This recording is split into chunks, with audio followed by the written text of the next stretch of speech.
Looking back, the first warning sign wasn't the car, it was the airport. We were supposed to leave at dawn, just the two of us.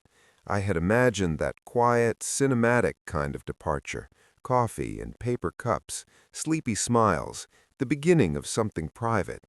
Instead, his parents and two adult siblings were already at the gate when we arrived. "Oh good, you didn't see the group chat?" my husband said, when I stopped walking. "They decided to join for part of the trip. It'll be fun. I remember smiling because I didn't know what else to do. We had been married less than 24 hours. I told myself this was just cultural difference, just closeness. On the flight, I sat between his sister and the aisle while he leaned across to talk to his mother. They laughed about stories I hadn't heard. I stared at the safety card and told myself not to be dramatic. At the resort, it continued. Dinner reservations made without asking me. Activities planned while I was in the shower. When I suggested maybe we spend one evening alone, his father chuckled. "You've got a lifetime alone," he said. "Family is now."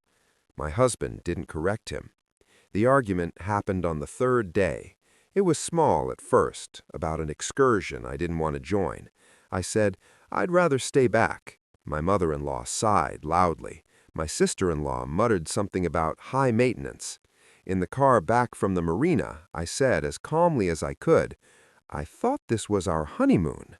My husband's jaw tightened. "You're making this uncomfortable for everyone," he said. "Everyone?" I asked.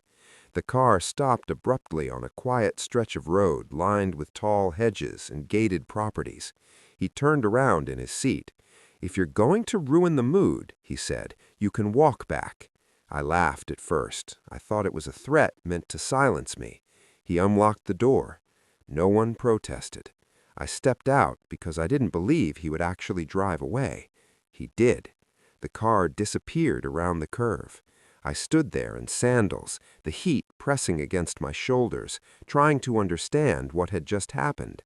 Then my mother-in-law's voice drifted back through the open window before it closed. "If you're so independent," she called, "go beg at that mansion over there." She pointed toward a large estate set back from the road, iron gates partially visible through the trees. The humiliation landed slowly, not explosive, just heavy. I started walking, mostly because standing still felt worse. The mansion grew clearer as I approached. The gates were open. I hadn't been there in years, but I recognized the crest on the stone pillar immediately. I had told my husband I came from a complicated background. I had downplayed it, simplified it. I didn't want to be the wealthy daughter rebelling against privilege. I had left that house at 22 to build something on my own. As I stood at the entrance now, unsure whether to step inside or keep walking, the front door opened. Mr. Alvarez stepped out. He had worked for my father for decades. He had watched me learn to ride a bike in the driveway. He had attended my graduation party. He squinted toward the road. Then he saw me. For a moment he looked confused. Then he straightened. "Welcome back, my lady," he said softly. The phrase wasn't theatrical. It was habitual, polite, old world. I swallowed. "I didn't plan to come," I said. "You look like you need water," he replied. He didn't ask questions. He didn't comment on my wedding ring. He simply ushered me inside. The house smelled the same. Polished wood, citrus cleaner, familiar and distant at once. I sat in the kitchen and let the air conditioning cool the shock off my skin. Mr. Alvarez stepped away briefly. When he returned, he looked more serious. "The cameras at the gate recorded a vehicle stopping and leaving," he said.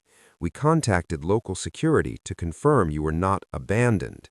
The word felt sharp. Abandoned. Within an hour, resort management called my phone, then my husband, then his, apparently. Dropping a guest on a private road without transportation triggered concern. The estate's security team had reported it formally. When my husband finally called me directly, his voice was tight. "Why is the resort asking questions?" I looked around the kitchen where I had once done homework under supervision, where every decision had been made for me.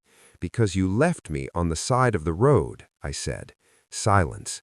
"It was a joke," he replied. No, I said, it wasn't. Later that evening, resort management requested to speak with him and his family in person regarding guest safety. I did not attend. I stayed where I was. I had left this house years ago to escape control. I married believing I had chosen something different. Standing in that kitchen, I realized I had simply chosen a version of the same dynamic, dismissal packaged as family unity. My father is not a dramatic man. When he heard what happened, he didn't shout, he didn't threaten.